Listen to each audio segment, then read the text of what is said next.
Most agents think real estate success is about selling homes. I think it's wrong. It's about actually selling yourself. How do you turn 5 strangers into 5 new contacts every day? How do you scale a business when your bank account just says otherwise? And let's settle this. Am I really just making up sayings, or is a financial checkup from the neck up exactly what your clients need? Today, we're breaking down the biggest mistakes, the smartest strategies, and the moves that separate the top 1% from the rest. No fluff, just real answers. Let's get into it. All right, wait, let's get started with the first question, my man. When I'm trying to meet 5 strangers a day, how do I do that and get them to give me their info? Well, first things first, the reason that you want to meet 5 new people a day, and I'm going to give you guys some simple sales formula here, okay? Here's the math. If you meet 5 new people every single day, you use a 5-day work week. That's at the end of the week, you're going to have 25 new people that you met. At the end of the month, that's 100 people. At the end of the year, that's 1,200 people. Now, the statistic in all of North America for real estate agents and mortgage brokers / loan officers is that if you nurture your clients, your prospects in your CRM for over a 2-year period, you will get, and this is on the low end, my friends, okay? 10% return. So if you have 1,200 people that you're sending biweekly emails to, here's the nurturing plan. Biweekly emails to, you are inviting them to educational events. You're also connected on social media because we know that's where they spend their time. People do, you do, I do. And so you're also connecting with them there. And you make a phone call to those people in your CRM every 4 months, so 3 times a year. Now those phone calls need to vary, right? You will get a 10% return. So if you have 1,200 people, that's 120 deals. Now, let's just say you don't hit the 10%. Let's cut it in half. Here's the formula, guys. You cut it in half. It's a 5% return, okay? 5% return on 1,200 people is 60 deals. Now, do the simple math. What's your average gross commission in your area? I'm here in Toronto. Safe to say you can call it $20,000. If you're doing 60 deals times 20,000, that's $1.2 million. And what you need to do is meet 5 new people. Where do you meet them? And what do you actually have to get in terms of info? Name, phone number, email. And if you can, get their social handles. But name, phone number, email is a must because that's how you're going to stay in touch with them. Where do you meet them? Start very, very passive. Just reach out to them on social media, people that already follow you and that you follow. Now, you're not going to reach out and do the nonsense that I think agents do, which is, hey, do you want to buy or sell? Or think of me as a real estate agent when you're thinking about buying. This is not the time for that. You're just making connections, and you're going to get permission for you to stay in touch with them. And so what you're going to do is go on social media. Here's a very passive way to meet 5 new people a day, guys. Look at what they've been posting. So in Canada, here, last night, we beat the U.S. for the 4 Nations Cup in hockey. Big news for us Canadians. Now, if I'm going to try to meet 5 new people, I see someone watch that game and they posted on it, I'm going to leave a thoughtful comment. More than just a fist emoji, rocket emoji, whatever it is, poop emojis.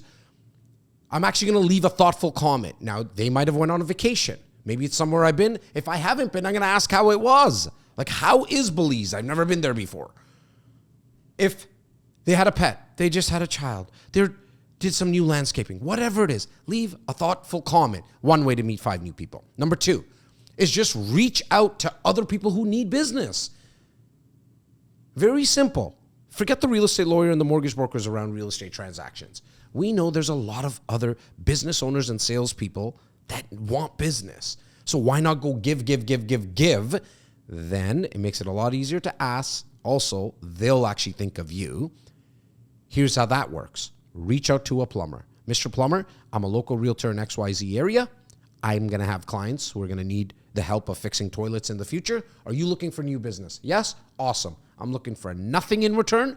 All I ask is that I'm going to be putting on some events at times where I'm going to introduce you as Joe the plumber to the electrician and the landscaper and the dentist and the baker and the pizza place. You become the connector.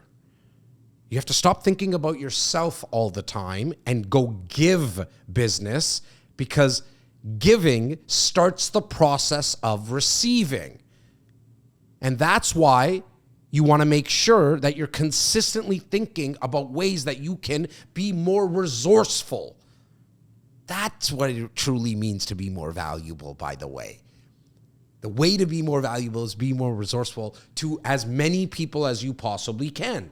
Now, number 3, you already know people in your phone because you have their contact info. You just haven't asked them for permission to stay in touch with them through emails and events and social media. So you already have probably, I'm going to venture to say that if you open up your phone right now, scroll down, click the contacts button, scroll all the way down, it gives you a number of how many people you have in contact. Some of you are going to have thousands. Some of you are going to have a couple of hundred, and some of you are going to have 10 that are in your local area because maybe you came from a different country. If you have 10, great. That's a great place to start. Now, being JAS Takhar, I'm quite shameless, and I just put myself out there because my why is really big in terms of why I need to get the results I want to get in my business and in my life. So what I would do is I would go to the fucking corner and throw a rock, and the first person that looked at the rock, I would say, "Oh my God, you actually looked at my rock. Just curious, what brings you to this city?" And I would start talking to them. Now, that might be weird for you, I understand, and that might be extreme, I understand. But what I'm really trying to drive home right now is that you need to meet 5 new people every single day. Get out of your home. Dress up. Brush your teeth. Get out. There's people all around. You're a golfer? I would probably not even golf much in terms of 9 holes or 18 holes. I would chill where they're always practicing their putting, because that's where everyone's going to start. Not being a golfer, I kind of figured that out though. And so I'm going to spend time right there and just get to know some people. You don't need to know everybody. You're not going to connect with everybody. That's not how this works. But there's no reason why you can't meet 5 new people a day. Way next. What's the biggest mistake agents make in real estate game? I think there's thousands that agents make that I've also made numerous amount of times. Actually, probably that's one of the reasons I'm losing some hair in the back of my head here. But I think the biggest one that just kind of comes to me right now is the fact that agents try to close too soon. It's, an analogy I use on stage all the time, which is the guy just, at the hotel lobby kind of just slips the key card to a girl that he just met and said, meet me in room 213. It's kind of sleazy. It's weird. There's no whining and dining, right? And as you heard that, you're probably like, yeah, that is kind of weird. Both sexes kind of yeah, that's kind of odd. But yet in sales, we do that. We go for the close right away. I think it's very important to do some whining and dining. You do that by giving people free education. In fact, give away all the information about how to buy, sell, and invest. They're not going to do anything with it. How do we know that? 98% of transactions that are done in real estate across North America are done with a realtor, or when it comes to getting mortgages, it's probably somewhere around 60 to 70% now use a loan officer or a mortgage broker. But with real estate, I can tell you, in Canada for sure, 98% of people use a real estate agent. So why wouldn't I just give away all that information for free, knowing that nobody's going to actually do anything with it? But there's a high probability that they look at me as the expert and the authority. Is somebody going to take my information and give it to their cousin to list? Sure. They're in that 2%. Who cares? It's good karma. I'm focused on the 98%. What's next, Way? How do you grow a business with limited resources? Well, look, in terms of resources, that can come from a couple of different ways. It could just be time. It could be money. It could be not having enough staff. And so at the start, if you're getting into business for self, you're going to have to do this by yourself. The nice thing, though, is that Now more than ever, currently, we have technology that we've never had in the past. Primarily, AI, the use of AI is taking over jobs. I don't think it's going to take over all the jobs, but it's definitely taking over some jobs that that cost a lot of money for a business owner. I don't need a copywriter. I got one on my phone for free. ChatGPT, Gemini, there's tons of them. Meta AI. Now, you can also outsource things. See, 10 years ago, outsourcing for admin work was still quite expensive, time differences. Now, it's better than ever, and you don't need to worry about all the HR stuff in your local community, like your local area. You're not making people work like slaves and underpaying them. You're actually doing a service for those people, and they're want to put in the hours. You'll be pleasantly surprised how much you can outsource. So I think the question of with limited resources just comes from a negative place. You have social media now that you can be and connect with people right across the planet. Like we've never, ever been more connected to more people than we currently are right now. So don't think about limited resources, because that's coming from more of a scarcity mindset, in my opinion. Come from it from an abundance perspective. How do you do that? Well, mentally tell yourself, I have the world at the palm of my hands with this device. I can get in touch with anybody. I can have people help me grow my business. I can have help in terms of admin work, content creation. Now, how are ways that I can do that? That's a much better question. And you Google stuff, YouTube stuff, ChatGPT stuff, find out the answers, and you do that by becoming resourceful. Wait, what's next? How do you delegate tasks effectively? Look, I like to think I've done really, really well with this because of necessity. That's for me. And I want to bring value to as many people as possible through this answer. So I appreciate the question. But for me, through necessity, meaning that I'm probably good at like one or two things. You'll tell me if I'm good at content. I think, with the feedback that I've gotten over time, I'm pretty good at it. I like sales. It's something that I've done my whole life. As well as I like to be on stage. I like to inspire people. I like to come with the energy. That's my thing, is the jazz energy, so to speak. Everything else I kind of suck at. I can't edit a video. I can't even really record videos. I take some okay pictures after a couple of tequilas, but other than that, I'm not that good at that. I'm not good at paperwork stuff. Like, I'm not really organized. So because of knowing and being self-aware that I pretty much suck at 98% of stuff, I knew I needed to leave a lot of money on the table, and I needed to delegate to other people. Now, I delegate in the hopes, I hope you caught that, in the hopes that they make up 80% of the performing at that task that I possibly would. So some of the tasks, I'm at zero. So like guaranteed, my assistant, my chief of staff, Mel, is a lot better at having things organized in our Google Drives and paperwork and all that kind of stuff than I am. And so what I do is I ask, even my staff, like they're getting paid every other week. We kind of understand the roles here, but I don't, from my perspective, I don't demand shit from my staff. I ask, hey, can you help me with this? Can you help me with this? It's just kind of in my nature.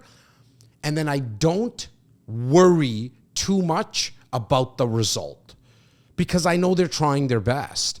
So I don't reprimand people. Like if you consistently fuck up over the same thing, I have a little bit of an issue with that because you can't keep fucking up on the same thing. That's just because now you're just being very, very careless and you're not really actually caring.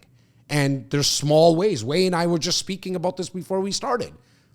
I was saying, Wei, just make this easier on yourself, brother.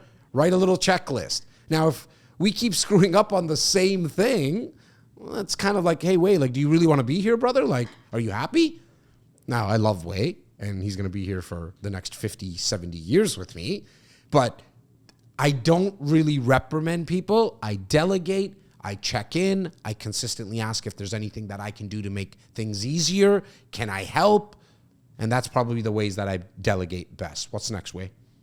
What is a financial checkup from the neck up? Are you making up sayings?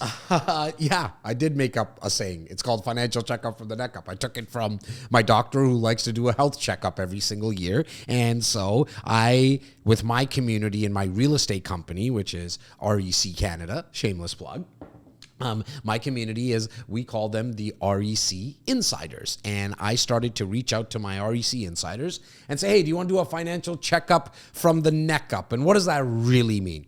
It's essentially a look into their current portfolio in real estate. Principal residence, income properties, what type of capital are they possibly using in terms of investing with their RRSPs, which is like registered funds here in Canada. If they're renting, what savings do they have? What are they looking? They meaning my REC Insiders, my community. And if you ever want to become an REC Insider, there's no cost for it. It's absolutely free. Just to become an REC Insider, you just got to go to reccanada.com/insider, reccanada.com/insider, and you can stay in touch with all of our events and exclusive opportunities and market updates. But I'm finding out what are they possibly looking into doing within real estate, if anything, in the next 3 months, 6 months, 10 years. Because if they're looking into something, I'm going to show them, and my team is going to show them how we might be able to help them. We can't help everyone. It's why I emphasize the word might all the time. Can't help everyone. And if there's a match in what they're looking for, in something that we actually provide, we'll move to the next step. But how in the world do you expect a real estate purchaser, seller, investor to actually move forward with some type of transaction without sitting down with them and finding out what they want? Hence why I said, here, let's do a financial checkup from the neck up. We also use another word, and it's called a real estate action plan. A little bit more formal. As you can tell, I like to, try different things, and I'm not as formal as other real estate agents. Not that there's anything wrong with them. I think some of the guys and gals look really, really good in suits and all that kind of stuff in the fancy cars, and they do them, I do me, and we call it a financial checkup from the neck up. A real estate action plan, essentially, it's a consultation where we get a better idea of what you're looking into accomplishing, possibly long-term in real estate. We'll show you how we might be able to help, and if it's a match, we'll move to the next step. Was that our last question, Wei? Or do we got one more? No, that's it. That's it. All right. That was episode 284 of the JAS Takhar podcast. To get your question answered, all you got to do is go to meetjastakhar.com/podcast. That's meetjastakhar.com/podcast. You type in your question. Wei asks me the questions, and I do my best to answer them. Have the best week ever.